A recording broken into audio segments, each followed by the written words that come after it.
You know, there's people that are like too into Disney. You know, the people that Yes, they can't love control it. themselves. Yeah. That like, you know, that like it was cool when you were watching Pocahontas or when you're crying to Bambi when you're a kid. But like when you were like 42 years old and you've had children for the sole purpose so that you can get dressed up as Mickey Mouse and go to Disneyland, like have a word with yourself. Like sort your crack out. Like there's something seriously going on there. I like the tour de la bella Macarena, cosa buena. I like the tour de la Macarena, hey Macarena. Hi everyone, welcome back to Jack's fucking Crash. So our guest today is a music artist who featured in the 2019 NME 100. He's had a headline UK tour and worked with artists like Jamie T. You can listen to all his music on Spotify, Apple Music, and all that stuff. It's Thundercat's rapping cousin, Dylan Cartlidge. Dylan, thank you so much for coming today, mate. Yo, boys, thank you for having me. No worries. Well, thank you for coming on. So basically, our first question is, you got your song Higher was on Pez, wasn't it? Yes. So massive congratulations for that. Like, that is sick. That is top-notch stuff.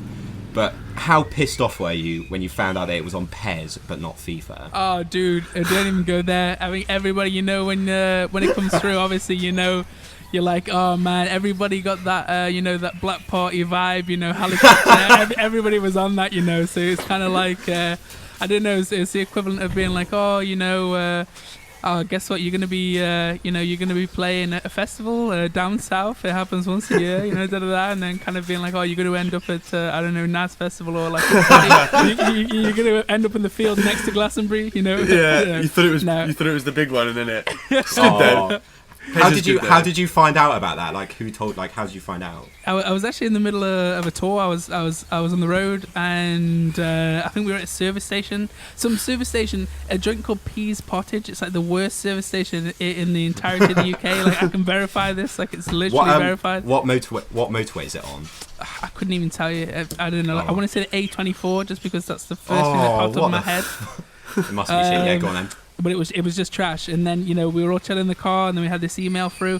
And I'm not gonna lie, I did have one of those periods where I did go to Pez, you know, when they had Adriano for a while, you know. I switched over one time, you know, played 1 or 2 games. They've got Juventus at the moment as well, haven't they? So on FIFA, it's like when I was playing FIFA recently, the FIFA 20, it was comes up with that weird like the other team for Juventus. I was like, who's this new team? And I saw it had Ronaldo and stuff. I was like. And then realised obviously Pez got the rights to Juventus. They can't use the right name because I swear, like, I remember when this is like 12 years. Fuck, 12 years. Yeah, I used to play. I remember when Pez 08, Liverpool were called Merseyside Reds and like shit like that. Yeah, and the Merseyside Blue was like Everton and stuff. They always have the knockoff names for them. Although I was gonna say of Higher, we were thinking like because I was listening to you recently and I was listening to Yellow Brick Road and we were saying that is the perfect FIFA song. Slaps. It is a perfect FIFA song. Your day must have just gone from bad to worse when you found out it was on. See, it was one of those things at first, it was like, oh, no, it's not FIFA. But, like, I feel like once it actually happened, because I have some friends, actually, some friends of mine who are in a band called Bad Sound. They were on last year's FIFA, right? Yeah. And they basically, you know, they're on last year's FIFA and they said they never expected, like, they just had this massive influx of, like, these, you know, it was these Wages, fans, wasn't it? Their song Wages. Yeah, Wages come through and they had all this, you know, this influx of, like, young fans coming through. And, like, it was weird because I felt like if I, you know, would have been on FIFA, I probably would have had the same kind of vibe. You know, I feel like I would have got, like, absolute overabundance of, you know, 1v1 on flipping, you know, 1v1 on Apache vibe coming in, you know, just like XZ, you know, Mr. HD, like recorded on YouTube kind of vibe, you know, like no scope 360 kind of vibe. But actually, I got so many cool people coming from like Mexico and Japan because obviously, like, Pez is one of those things where you know you don't play it for the crack, but if you do play it, you're in it way too heavy. And it's usually like some brother out in Mexico or like in Japan somewhere absolutely smashing Pez, and it's like, oh, thank you, man. If you're feeling it, he got way too more attached to the music than if he was doing a 360 no scope when he was 13, like scoring sweaty goals. I was just kind of like, you know what, fair play, man. Maybe you know there was something cool about it. We heard you mention like Bad Sounds, and we got a little story about Bad Sounds. So you opened for Bad Sounds, didn't you? Once in Bristol was where you opened as well. We went to see Bad Sounds in Bristol live, and we saw you open. And we went up to after, I don't know if you remember, we went up to you after and said, "Oh, we liked your music. You were quite cool on stage. We thought it was good."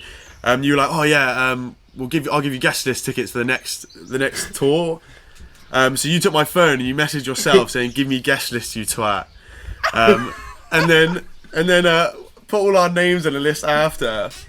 And so we woke up, we were like, said goodbye, I said have a good time, whatever.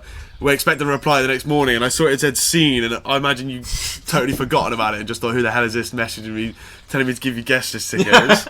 Oh, dude! I now that you say it, I remember it. But I feel like at the time, it was just I remember it happening. I remember doing it because I feel like there was a whole squad, right? We had the whole boys squad. There was about 6-7 of you, right? And we had a giant group photo. Yeah, that's it. Yeah. Yeah. I totally remember. That still is valid. Don't worry. This isn't some side chick kind of reply. This isn't like the kind of like when you wake up the next morning, you're like, nah, don't worry about breakfast. Just get out. This is like, you boys are down. Don't worry. Like, I got you. Next gig, don't worry.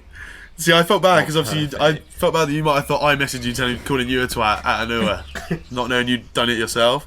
Bristol's a cool vibe in itself, man. I love like the whole scene down at in the southwest, like Cardiff and Bristol just seem to have the coolest kind of vibe going on musically and culture-wise at the minute, and it's such a vibe coming to play there. So it was a really special time. It was really good that we got to hang out, we got to meet. We got to ask, what's your favourite meal deal? If you're gonna go to a shop and get a meal deal, what do you get? See, now my meal deal choice is quite controversial. I'll throw this out there, right? Because I always see those pages like, what's the dream meal deal? And what I always get right is, to me, it's like the most banging thing ever. But I retrospectively looking now, and it's only in lockdown when I've been on isolation for 12 weeks, so I've realised that it's probably like the worst thing you could ever order. So I kind of, for me, it's available, right? My prime meal deal is... Oh no. Are you ready?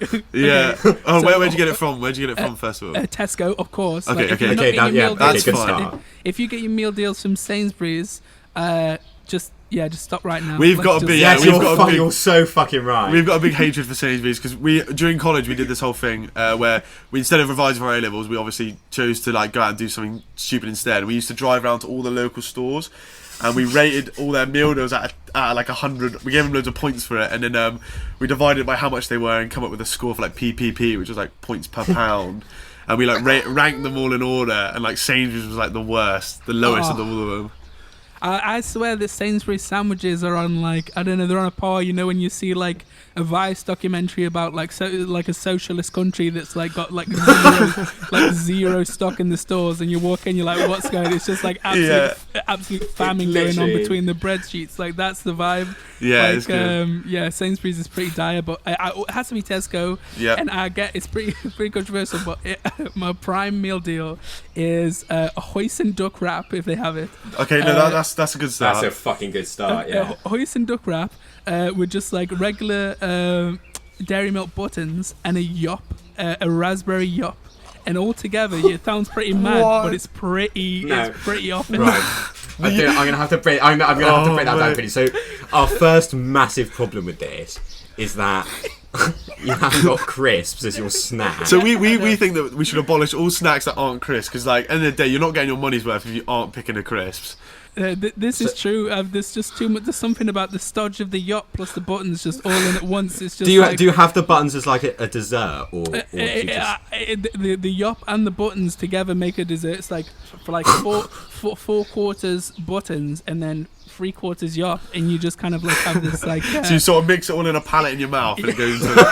See, I can see that being actually. So as a kid, I used to get Nutella spread, and I used to get 2 buttons, and I'd spread Nutella, and I'd put them as like a little chocolate sandwich. I'd eat it all together with a bit of milk, and it used to go down a tree. So I can see that. My problem with the like I love a hoisin duck wrap as much as the next bloke, but my problem with a lot of them is that there's too much hoisin, not enough duck. If that makes sense. Like a lot of the time when you're eating the wrap, like you just get to a bit and you take a mouthful and it's just full of the hoisin sauce, and I fucking hate that. 100%. It should be like a really nice balance, but I always feel like it looks so advertising, and then there's just like like a mega sauce, and then you get to that cucumber and it's just like violating because you're like, I haven't even had any shredded duck yet. Like I was expecting like so much duck, so it's tender, succulent duck, and all I've got is this cold, wet juice and like some slimy cucumber, and I'm like, this is game over. Yeah, you're right to go for Tesco's though. That's it. That's perfect. How to sum up those hoisin duck wraps is the sauce ratio is absolutely fucking sauce shy. to duck ratio. If it wasn't for that, perfect. then I'd go for hoisin duck wrap every time. But I don't. Question I wanted to ask: if you had to pick one, right, out of skydiving, bungee jumping, or scuba diving, which would you pick? Damn. Okay. What's the context? Is it just like one thing you want to do, or is it? So gun to your head. Okay. You've been kidnapped by some terrorists, and they said, okay, we're going to kill you unless you either skydive, bungee jump, or scuba dive.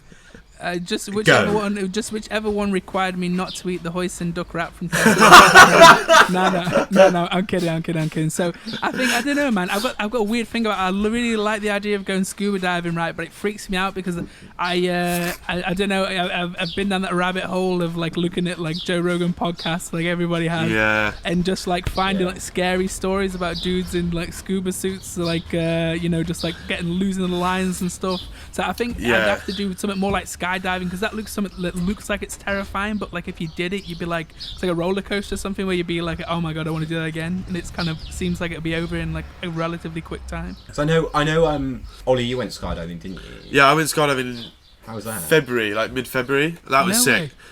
So it was like, it was funny because it was like, I was obviously not that nervous, but I was nervous just as soon as like you put the suit on and you start like strapping up, and then they strap you into these fake harnesses and they teach you all the positions to be in. And as soon as I had to start doing all these positions, I was like, oh my god, this is terrifying. Sounds a bit dodgy. Yeah, and then we get into the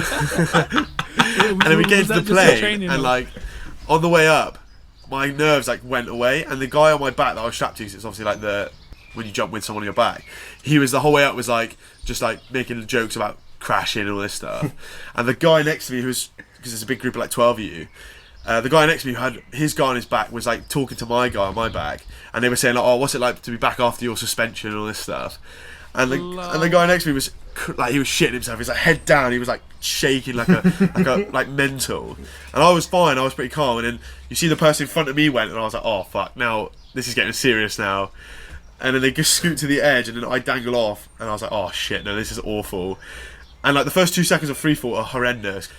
And then as soon as you get used to it, you're like, oh, actually, this is amazing. And then it's like just the best thing you've ever done. See, I think I'd be fine with skydiving, just as like, but I don't want to do the free fall bit. Like, I just want to get out the plane or whatever, like with the parachute already out. You know what I mean? Yeah, I hate that feeling. Like, I hate roller coasters. I cannot fucking stand that like feeling in my stomach. See, now this takes on to like our other question is we asked people like what superhero power would you pick if you had to choose a superhero power? Oh yeah. Because what would you pick, Dylan? By Dylan, you're by answering this, you're going to kick off something huge. Yeah, you don't know what you're getting involved in doing this. Okay. Let me think about it. Okay, so my obvious answer, obviously talking about like 360 no scopes, would probably be invisibility for social anxiety. But like my actual answer. Okay, so talking about 360 no scopes. Okay, I don't know. Let's go like superhero powers. I don't know. I guess I'd like to be able to just like probably telekinesis. Like, so if anybody, so you can see what other people think. Is that what that is? For sure. And I think something like be able to move stuff with your mind. Oh shit! Like Matilda, like what she has when she like or Carrie or Professor X. Like if you're just chilling and like somebody's coming in, you just like get out here, just like shut the door and like be like, see ya. That's all right. Which of these two, right? Yeah, as I say, the one you picked doesn't quite interfere with the big argument we always have. Okay. Would you rather, right? Would you rather be able to fly, or would you rather be able to teleport? Damn, now this is a big question. I don't know if you know what you're asking here. This is like the big. Yeah, I don't, Dylan. I know exactly what I'm fucking asking. We've spent like a couple hours every day debating whether we should pick. Well, getting into an argument. Okay, yeah. Geographical teleportation. I think then that I would teleport. Yes. Are you fucking joking? Thank you. I think so, because I feel like you could basically like if you only had the flight ability and no other things, like as soon as you got to the past where the birds are, and you're like, yeah, this is great, you'd just be freezing your tits off, and you'd be like, what the hell's happening? Like, Yeah, Put thank a you fucking coat on. Thank you very much. Put a coat on. Thank you very It'll be much. fine. This is. I'm so disappointed. point- I was convinced.